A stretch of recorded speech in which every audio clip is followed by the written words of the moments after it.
evidence to the Pope. A heavy load he would carry in a very small trunk. He would not know its contents. The churchmen of the Inquisition had worked hard to provoke this concession. Evidence had been gathered. Perhaps justice would be done. Yet it was to be entrusted to one man.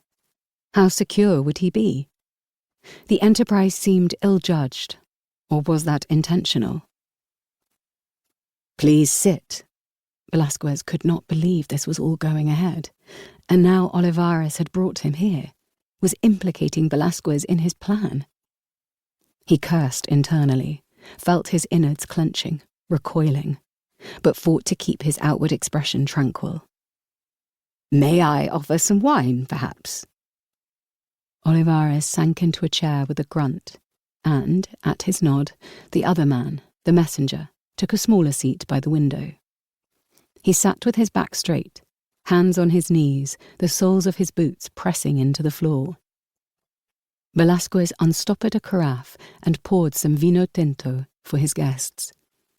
Olivares flung off his gloves and let them fall, then took the proffered goblet. The messenger declined the wine. Velasquez studied his subject.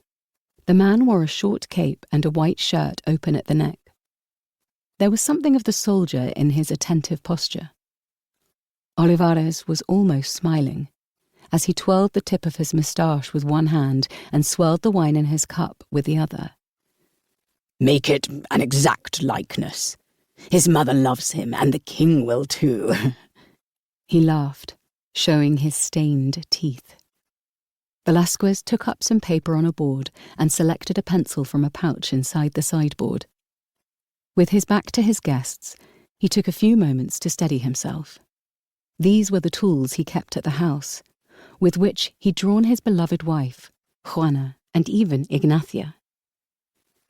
At the thought of her, his little departed angel, he took up another pencil, a new one.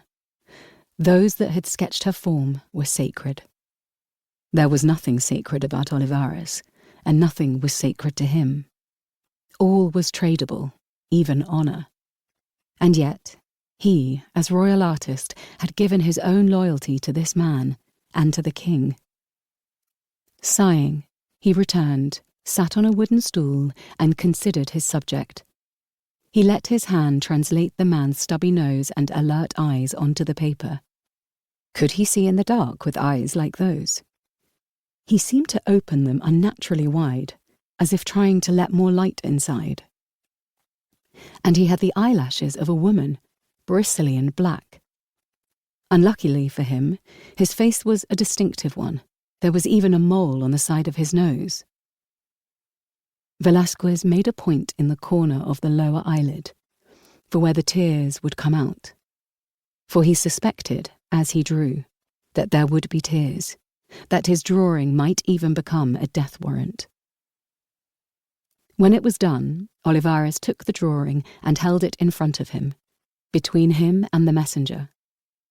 He smiled slyly, pursed his lips, and nodded. Then he frowned. "You've forgotten that..." He touched the side of his nose. "Ah, of course." Velasquez had left it off on purpose, wanted to give the man a chance.